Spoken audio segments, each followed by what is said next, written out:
this has to go to this generation. No. Because catch them young, as they say. The world is going in a totally different direction. Thanks to the collapse around the so-called modern technology and modern science and what have you. Many of you must have read this book. If you have not, I'll give you a book which you must read because it really makes you a good human being. This is a book by a professor of science philosophy at the London School of Economics, later was at the University of Chicago, and he ended up at the University of Zurich, and he is a physicist, a very great physicist. He writes this beautiful book called Against Method. Against Method. That's a fascinating book. And his name is Paul Feyerabend. Paul wrote this beautiful book just to say how the so-called Western scientific temper has destroyed humanity, humanness. And that's why all of you, having come to this country and very paid, rightly so, because you all coming, sorry, look at pastures. It's only the hardworking who go out in search of greener pastures. And it's so nice of you to have thought of your roots back.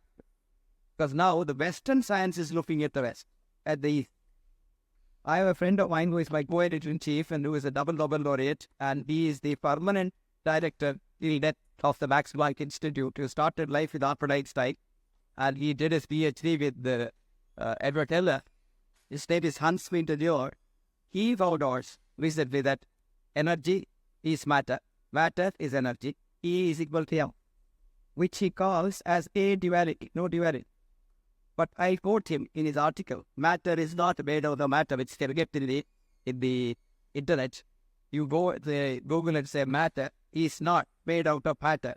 And the author's name is Hans, H-A-N-S, P-W-E-D-F, Dewar is D-U-R-R, and you get the article where it says, I have Smith's child laying the pebbles on the beach when the vast ocean of wisdom, Indian wisdom, is in front of me.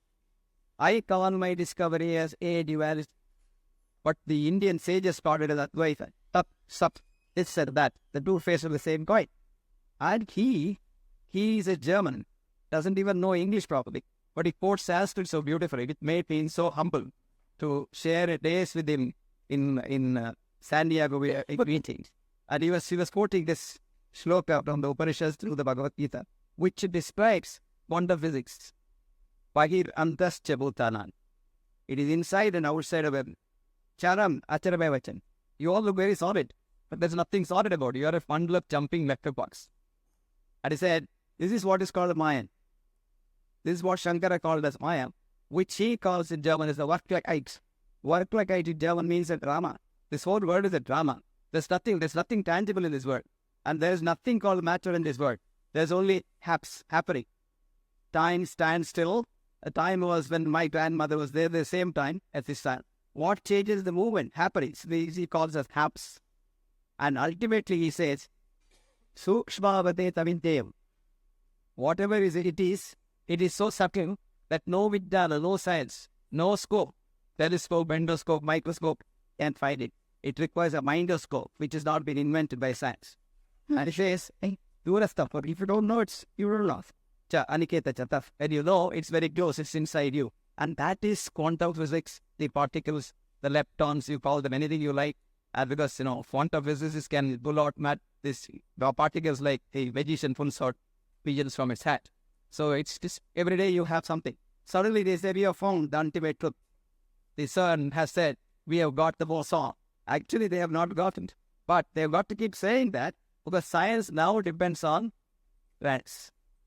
Grants depend on publication. Publication depend on fraud. I was telling my friend when he picked me up, I was saying they're talking about a patient with cancer.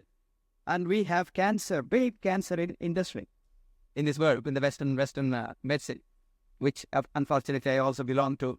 I'm ashamed to say that, but then, we have become a big menace to society. The doctors went on strike in different countries at different times. In Bogota, in Colombia, 25 years ago, Saskatchewan in Canada, Los Angeles County, recently in Israel, and in Dublin some time ago. And do you know what happened? Audit shows that each time the doctors went on strike, death rate and accessibility almost disappeared. So much so in Israel recently. Thank you very much. So tough. So good. So this is called yoga. Please yoga. I'm coming to that. That's called yoga. And yoga is not kusti. As a Dhiram Sukham asana. Asana is only for sukha, but of course there are certain enjoyments in asana also. When you stretch yourself, you release a lot of endorphins. So pain relieving factors come out of your muscles. That's besides the point. Coming to yoga is this. And that is you becoming a good human being is called yoga. It's a good interlude. He just brought the water in the right time. Ultimately, all of you young child here, you have come here to become good human being. To become human. You know, a lot of people ask me, are you a Rotarian, are you a lion? I said, no, I'm trying to be a human being, which I have not become. Yeah, but after I become a human being, then I think of becoming a lion or a tiger or whatever, an animal. But so, it's human and humane to be nice. Looking at all of you this morning and sitting here for nearly 2 hours now, no, 1.5 hours to be precise, I have for now a feeling that God still has hope on mankind.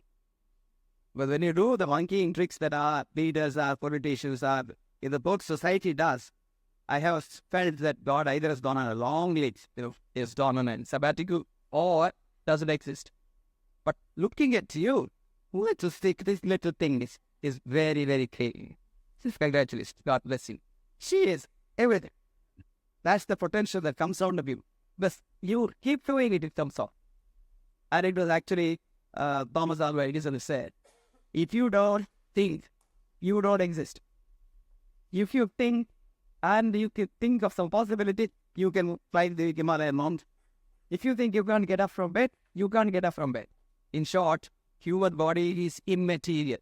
There's no matter in it. Human body is immaterial, spiritual and mental. And what is spiritual? A lot of you think spirituality is religion. No, there's nothing to do with religion at all. Spirituality originally comes from breath. Spirits, not spirit. Spirits. They are sold in the wine shop. Spirit comes from the word spirus. Spirus in Latin means breath. So it's prana. What we call prana, that's the spirit. And prana, I am. You know, I was so happy to see here something original, something good that they're doing, because I have lectured in several so-called American quote-unquote yoga schools. Each one, say bmhegde school, PM yoga or something like that. You have yoga, and then in the charge, hatha yoga, hot yoga, cold yoga. In the plane, I had a chap who said, hatha, what yoga? And what's hot yoga? He says, he hate the improvement than do yoga, you say. He won't be misconceptions about yoga, because that's not yoga at all. And a lot of people do yoga. In the morning, they sit and say, oh, and for about half an hour. And 23.5 hours, they think out the others. He's in. This is when the whole problem is. Ayurveda says, you know what happens?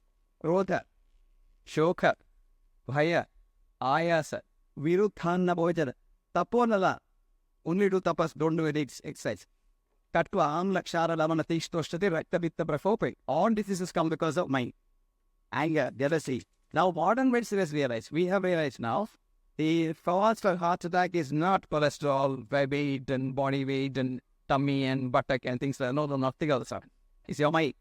Because your body is your mind. Human mind or human body is human mind in illusion. You think it is the body, but there isn't any body, it's all the mind. T is equal to M. And so what happens?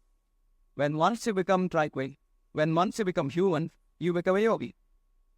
This boy brought this beautiful water, life-sustaining water, and he has become a yogi. So thinking, I want all of you to think. And I want you kids, each one ritual. So that you go home, if you're 25 years, and you go to school, touch another person and say, look, there's something good in life. There's something nice happening. You spread, this is a word of mouth. You don't have to have television interview, advertisement, etc. Because advertisement, is not to tell you about the product. How many of you read that book called Affluent Society by our friend John Galbraith, who was the ambassador of this country in India? In 1956, he wrote a beautiful book called Affluent Society, where there's a sentence about how we advertise. He says, advertisement is not to tell about the product, it's to make the person want to buy it when he doesn't need it.